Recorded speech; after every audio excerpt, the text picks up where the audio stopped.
Thank you for the chance. Actually, yeah, I need such a talk from time to time. I have a very tight schedule here, very hectic days, but anyway, I'm glad that I can say something about higher education in Sudan.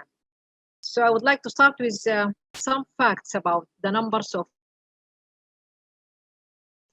universities we are having here at Sudan and the number of colleges all around the country. So we have about 34 public universities, that is government university, and we have about 16 or 17 of the private universities, and we have about 89 of the private colleges. This is a very large number. Okay, when we look at it as the expansion of higher education and the need for the enrollment of more and more students, yes, it is good, it's okay. But when we come to the truth that we are suffering a lot from this expansion. The expansion started by the previous regime in 1990, and it has been expanded on schools, no infrastructure, no labs, no workshops, no lodgings or dormitories for the students, and all the such troubles and problems. So we inherited this situation. Now in Khartoum itself, I can tell you that we are having of these 34 public university, 8 of them are in Khartoum state. And from the 89 colleges, we have about 65 in Khartoum state. And from the private universities, we have about 15 of these private universities in Khartoum state. That is why the Khartoum is now crowded, and you can imagine we are having about 500,000 students room in Khartoum from Sunday or Monday, from Sunday up to Friday. And with these statistics, I believe that the governor of the state would be amazed to understand that he's facing a real problem of transportation, a problem of feeding all these students, the problem of the lodging for these students. Now, when we came to this, for us here at the Ministry of Higher Education, we are faced with this situation, and we are very doubtful that the Sudan can achieve the United Nations Sustainable Development Goals without having a very strong higher education system. We know that the contribution of the higher education is crucial, in particular for achieving real progress in basic and secondary education. Now, higher education support, of course, the rest of the education systems through the training of effective teachers, through school principals, the involvement of highly qualified specialists in curriculum development, and of course, educational research, and the design of appropriate tests to assess students' learning outcomes. Now, again, is this background and what I have just told you, primary objective of our policy is to provide the diagnosis of the current performance of Sudan higher education system and institutions, and propose a range of options that the Ministry of Higher Education and Scientific Research can consider for a sort of, let us say, revitalizing and developing the subsector. What I would like to say now is that we need to talk about the current performance of the Sudanese higher education system. We have, for example, if I want to talk about educational attainment and equity, at 2%, the proportions of adult in the working age populations, that is to say 25 plus, who have completed the higher education degree is still very low. Now, Sudan's higher education attainment really lacks behind almost all of the benchmarking countries, with the exception of South Africa. Sudan has a good gender balance in access to higher education, with 50% of enrollments being female. However, the distribution of enrollment of female students is uneven across the disciplines. I give you an example. For example, women are underrepresented in engineering and informatics, constituting only 25.8% and 45% respectively. Now, again, things which I just mentioned that in the introduction is that this higher education displays acute geographic inequalities as admission into universities vary according to the population in different regions and states in the Sudan. It is not a proportional. The proportion of students is less than 3 per thousand of population in Eastern region, for example, in Kordofan, in Darfur, while it is greater than 5% per thousand in Khartoum and in Central region and in the Nazar region. One of the important things about the current performance is the problem of quality and relevance. Okay, here in the absence of objective measure of quality, which now we have already sent our statuette for reform, and we hope that in a month's time we will get the results anyway. Until this moment, there is an absence of objective measures of quality. The global university ranking can be used as a useful proxy to assess the quality of higher education in Sudan from international perspective. No Sudanese university makes it into the list of top 1,000 institutions of the 4 major rankings of higher education institutions in the world.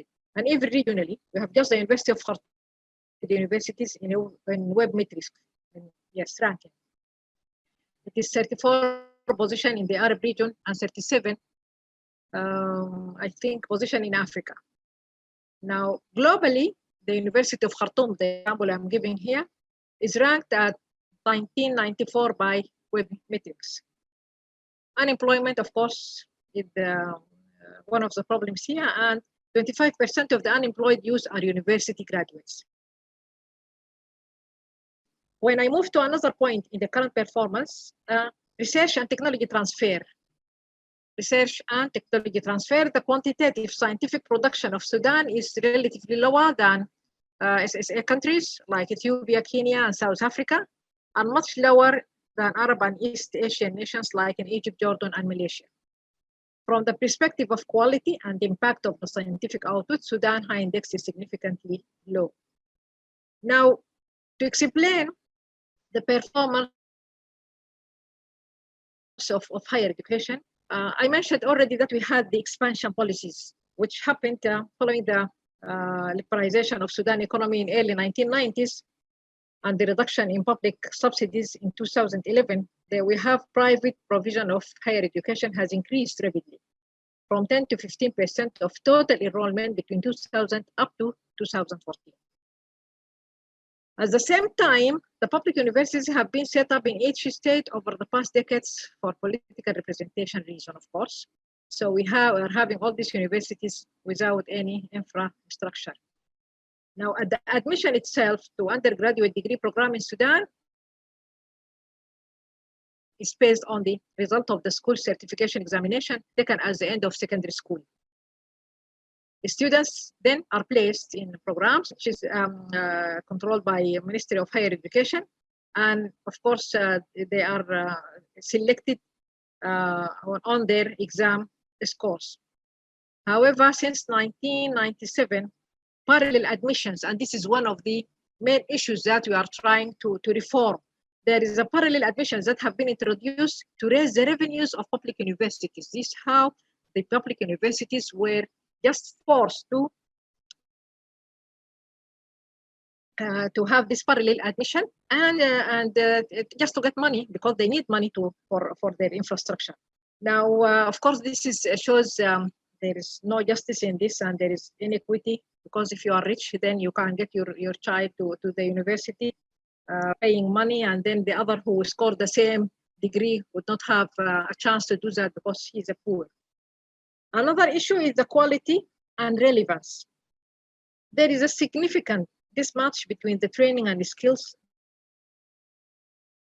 that colleges and universities provide and between the needs of the labor market in Sudan. And this is, of course, reflected in the large disparity between distribution of graduates and the composition of jobs in the Sudanese labor market.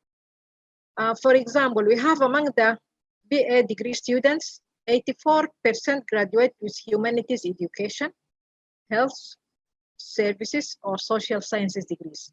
Now, only 9 and 5% of PhD of bachelor's and diploma graduates, respectively, specialize in agriculture, which is the largest employment sector in the country.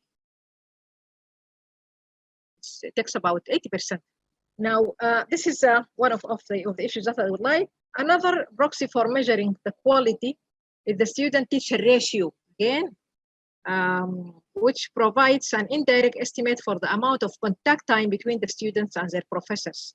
Now, Sudan's students to teacher ratio for higher education, at some places it reaches about 48, which is significantly higher than all benchmarking countries, including Kenya, which is 33.8, and Ethiopia 31.22. This high ratio could imply a considerable strain, of course, on the quality of teaching itself and learning at the higher education level in Sudan. Now, connected to this point, again, there is this teacher qualifications, of course, are also an issue, and there has been a growing demand for academic staff due to the rise in enrollments. This is, of course, made by part-time work of academic staff. We know that many of the teachers, of the professors left the country to the Gulf countries because of the economic, of course, situation. And most of the qualified, actually, academics, they went to Gulf countries and to Europe and other areas over the past 2 decades. Coming to the research and technology transfer. Now, we lack, when it came to this position, we discovered that we do not have a national scientific research and innovation strategy to guide the efforts of the universities in this area. Of special concern is the fact that even though agriculture, for example, remains the main sector in the economy, the country does not have a research strategy and program focusing, for example, on desertification or in renewable energy, water resources, the important things nowadays. Now, many elements of the dysfunction outlined in the issue of quality have, of course, an adverse impact on research capacity and output. The high student-teacher ratio and the low proportion of academics with PhD translate into high teaching loads, little time for research, of course, and poor years to complete their studies. And poor academic, poor supervision of graduate students. This is one of the problems, the supervision for master and for PhD. And a good example is the oldest and most prestigious university in the country, that is the University of Khartoum, which had good research capacity in its early years. Many research groups have stopped their investigations for lack of resources. Now things, of course, will start changing. Now, for the governance and management, the Sudanese universities face a number of governance challenges as the system had become entirely politicized under the previous regime. But since the 2019 revolution, and as part of the political transition, the government now has been working on establishing an adequate governance framework and proposing new rules to define how the sector is guided, supervised, and managed in a transparent manner. And of course, this requires considering many issues, which I don't will have time to talk about.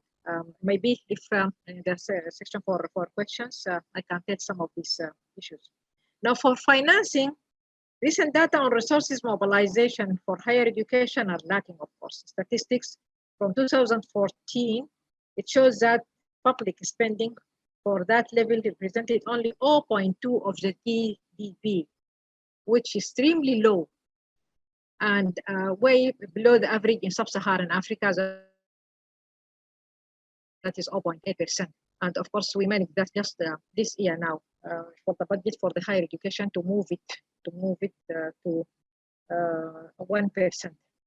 Higher education institutions are authorized to charge tuition fees and have production units to revenue generating activities which enable them to compensate partly for the low government budget contribution. Resulted in the staff salaries are very low compared to other qualified jobs in the private sector. Has resulted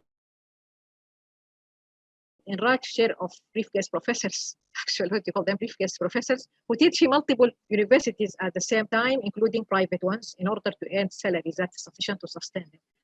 Again, this is one of the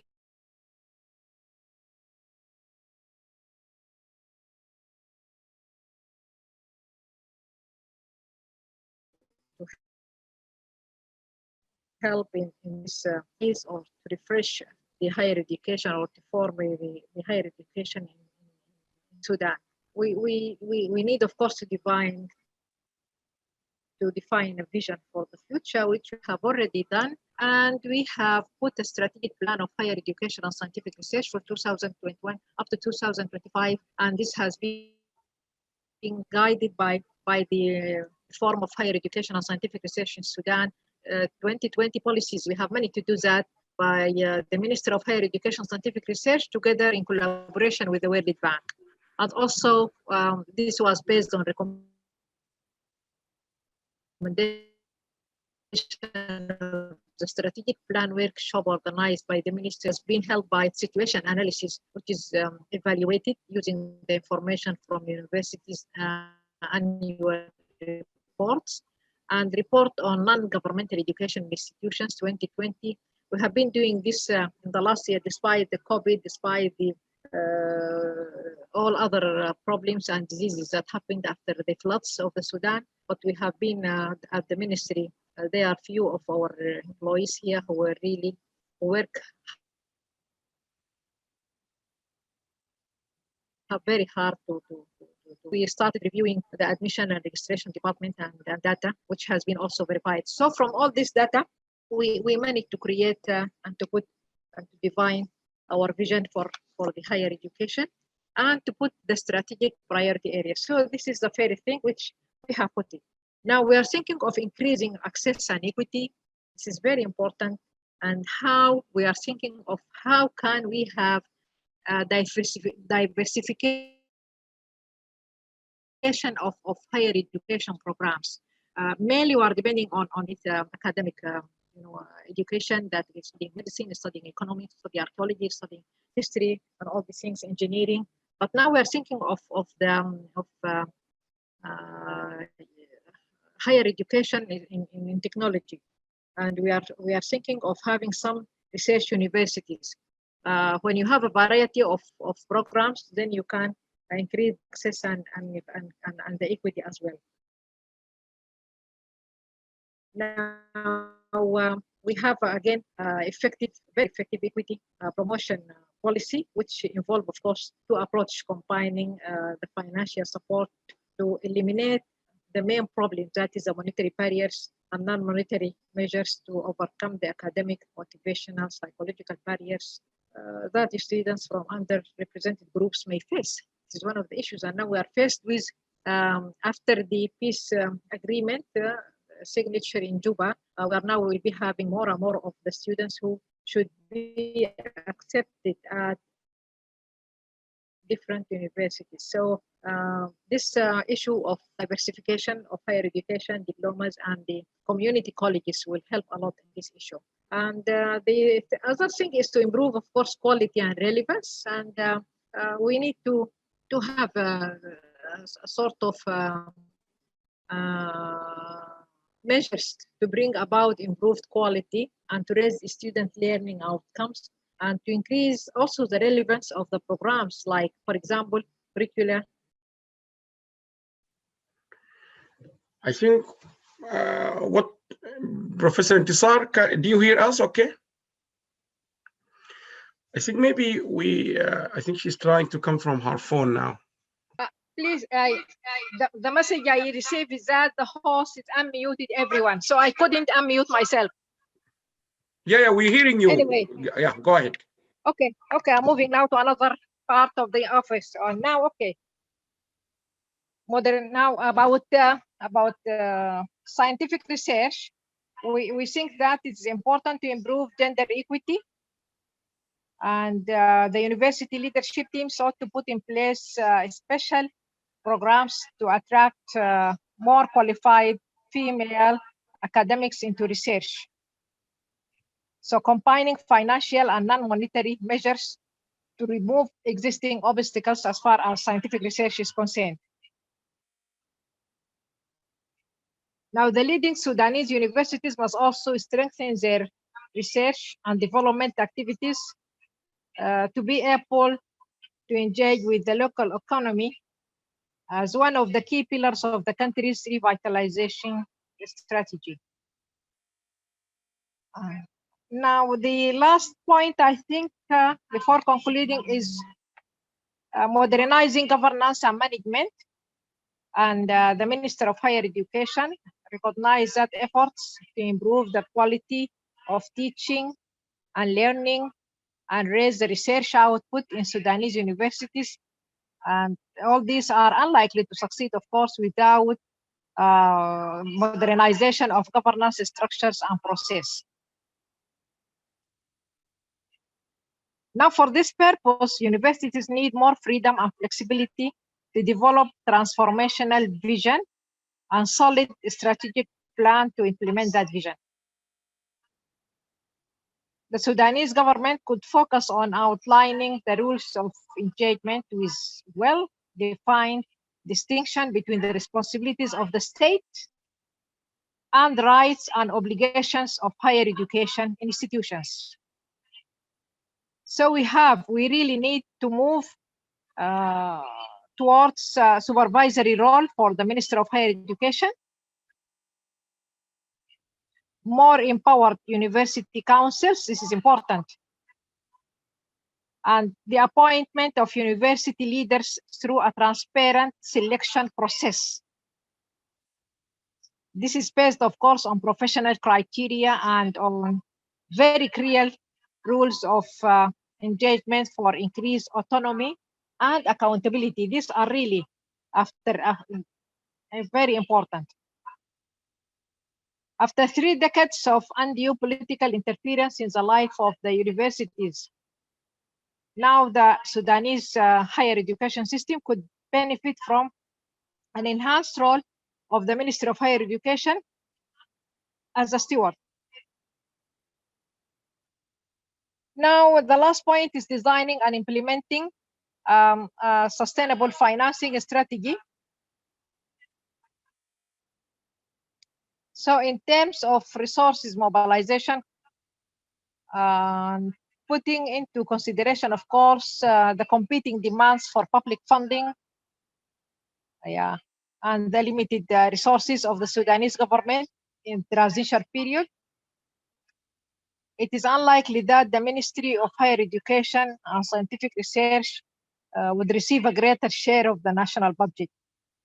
Actually, we fought a very fierce fight in the last December to get more money for higher education. Now, therefore, to promote further resource mobilization, we have 3 avenues. Either to allow the public universities to raise tuition fees, or to encourage them to diversify their source of income. And this is where, this second point, we really encourage it very much. And the third thing is to promote public and private partnerships which the PPPs, which we have already started doing that. We are having now 4 of these universities, private universities have these relations with public universities, besides, of course, other private sectors.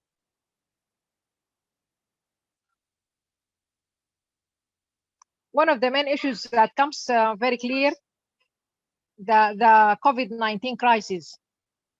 Now, which really has a very negative impact on the higher education, and we are having a real problem concerning the online and the distant learning.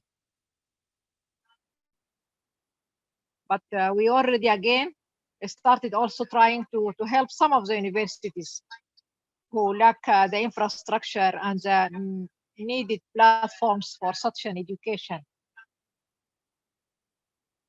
But for some of the universities, of course, managed to get through the COVID-19 crisis. And when I say some of the universities, I mean the public universities, because the private universities, most of them have the necessary equipment for the education. Now, just to conclude, as the government of Sudan now seeks to revitalize, to refresh the higher education, it needs to take 4 elements into careful consideration. That is number one, how to use the window of opportunity offered by the transition situation to make important reform decisions for the future. This is very important. And the second thing is what planning and management tools must be put in place to facilitate decision making. What would be adequate sequencing of interventions in the short and the medium terms. And the last one is how to leverage the potential contribution of donors through close coordination and rallying, of course, around the government development priorities for higher education. And now for this last point, we are having about 700 million USD dollars, from which we managed to secure 50 million for the infrastructure for the labs at the different universities in the regions. Thank you very much. I think this is enough. I will leave the rest for the questions. Thank you.